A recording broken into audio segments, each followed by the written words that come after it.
നമസ്കാരം, എല്ലാവർക്കും എൻ്റെ മറ്റു വ്ലോഗിലേക്ക് സ്വാഗതം. നമ്മൾ ഇന്നാണെന്നുണ്ടെങ്കിൽ തിമ്മനപ്പ ബെട്ട എന്നൊരു ഹില്ലിൻ്റെ കാഴ്ചകളാണ് കാണാൻ പോകുന്നത്. ബാംഗ്ലൂരിൽ നിന്ന് ഏകദേശം 60 കിലോമീറ്റർ യാത്ര ചെയ്താൽ ഈ ഹില്ലിൻ്റെ അവിടെ നമുക്ക് എത്തിച്ചേരാൻ പറ്റും.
ഇപ്പം നമ്മളാണെന്നുണ്ടെങ്കിൽ തിമ്മനപ്പ ബെട്ട എന്ന സ്ഥലത്താണ് ഇപ്പോൾ ഉള്ളത്.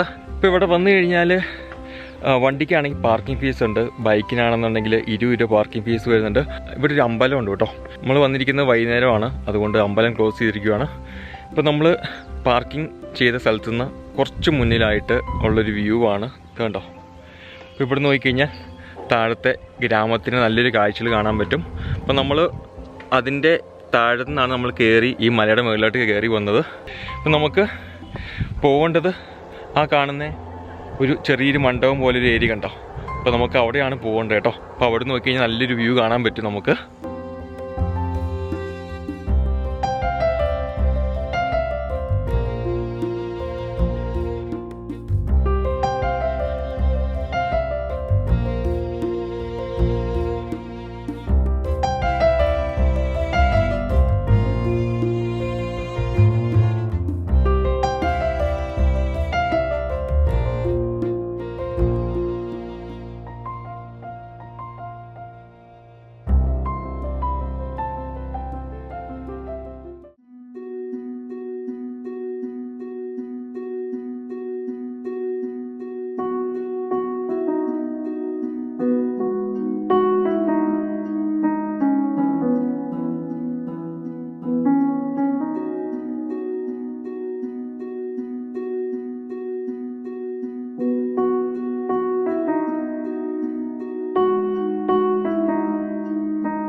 ഇപ്പോൾ നമ്മൾ ഹില്ലിൻ്റെ ടോപ്പിലെത്തി.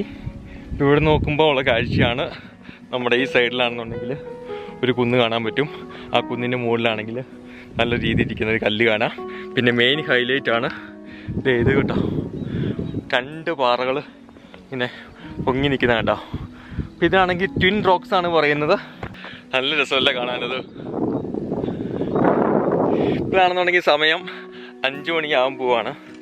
അധികം റഷൊന്നുമില്ല ഇവിടെ. ഇപ്പം നമ്മളും ഇവിടെ കുറച്ച് ടൂറിസ്റ്റുകൾ മാത്രമാണ് ഇപ്പം നിലവിലിപ്പോൾ ഉള്ളൂ. ഇപ്പോൾ ഇവിടെ നോക്കിക്കഴിഞ്ഞാൽ നല്ല വ്യൂ ആട്ടോ. നമുക്ക് അങ്ങോട്ടും ഇങ്ങോട്ടും എല്ലാം നോക്കിക്കഴിഞ്ഞാൽ മലകളാണ് കാണാൻ കഴിയുക.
ബാംഗ്ലൂരൊക്കെ ഉള്ളവർക്കാണെന്നുണ്ടെങ്കിൽ അധികം ദൂരം ട്രാവൽ ചെയ്യാതെ ഒരു 60 കിലോമീറ്റർ ട്രാവൽ ചെയ്ത് കഴിഞ്ഞാൽ എത്താവുന്നൊരു അടിപൊളി സ്ഥലമാട്ടോ. പ്രായമുള്ള ആൾക്കാർക്കാണെങ്കിലും വന്നു കഴിഞ്ഞാൽ ഈസി ആയിട്ട് ഇവിടെ വരാം.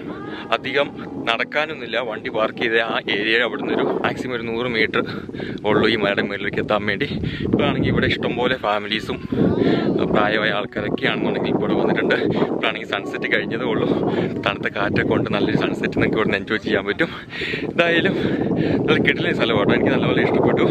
ഒരു അര ദിവസമൊക്കെ സമയമുണ്ടെന്നുണ്ടെങ്കിൽ നിങ്ങൾക്ക് ഇവിടെ വന്ന് കാഴ്ചകളൊക്കെ കണ്ടിട്ട് പോവാം. പ്രത്യേകിച്ച് അങ്ങനെ അധികം കാണാനൊന്നുമില്ല. നമ്മുടെ ഈ പുറകിലൊരു കുന്നുണ്ട്, പിന്നെ ഫ്രണ്ടിലൊരു കുന്ന് കാണാൻ പറ്റും, പിന്നെ അങ്ങ് ദൂരെയൊക്കെ ആണെങ്കിൽ ഇഷ്ടംപോലെ മലകൾ കാണാൻ പറ്റും. പിന്നെ മെയിൻ ഹൈലൈറ്റ് എന്ന് പറഞ്ഞാൽ ഈ ട്വിൻ റോക്കാണ്. ബൈക്ക് കൊണ്ടൊക്കെ വരുന്നവർക്ക് സാഹസികത ആഗ്രഹിക്കുന്നവർക്ക് ബൈക്ക് കയറ്റി ഇതിന് വെളി കൊണ്ടുവരാം കേട്ടോ. നമ്മളെന്തായാലും ബൈക്കിൻ്റെ വെളി കയറ്റിയില്ല. പിന്നെ മഴയോ വെയിലൊക്കെ ആണെന്നുണ്ടെങ്കിൽ നിങ്ങൾക്ക് ഇരിക്കാൻ വേണ്ടി ഇവിടെ ഒരു ഷെഡുണ്ട്. അതിൻ്റെ അകത്ത് നിങ്ങൾക്ക് കയറിയിരിക്കാം. ഇവിടെ 6 മണി വരെ ആട്ടോ നമുക്ക് സമയമുള്ളൂ കേട്ടോ. നമ്മൾ സൺസെറ്റ് കഴിഞ്ഞാൽ പിന്നെ നമുക്ക് പെട്ടെന്ന് അവിടെ നിന്ന് ഇറങ്ങിപ്പോരണം. വണ്ടിയുടെയൊക്കെ പാർക്കിംഗ് ഫീസൊക്കെ മേടിക്കുന്ന ആൾ ഒരു 6 മണിയാകുമ്പോൾ വന്നിട്ട് അവിടുത്തെ ആൾക്കാരെല്ലാം ഇങ്ങോട്ട് പറഞ്ഞു വിടും. 6 മണി വരെയാണ് സമയം. അപ്പോൾ അത് പ്ലാനാക്കി നേരത്തെ വന്നിട്ട് 6 മണിയാകുമ്പോഴത്തേക്ക് ഇറങ്ങാൻ പ്ലാൻ ചെയ്യാം കേട്ടോ. അപ്പോൾ നിങ്ങൾക്ക് തിമ്മനപ്പപ്പെട്ട കാഴ്ചകളൊക്കെ ഇഷ്ടമായെന്ന് വിശ്വസിക്കുന്ന വീഡിയോ ഇഷ്ടമായെങ്കിൽ ലൈക്ക് ചെയ്യുക. നിങ്ങളുടെ ഫീഡ്ബാക്ക് സെഷൻസ് കമൻറ്റ് ചെയ്യുക. അപ്പോൾ ഇതേപോലത്തെ ട്രാവൽ വീഡിയോസുകൾ കാണാൻ വേണ്ടി ചാനൽ സബ്സ്ക്രൈബ് ചെയ്യുക. അപ്പോൾ എല്ലാവർക്കും മറ്റൊരു വീഡിയോസ് കാണാം. Bye bye.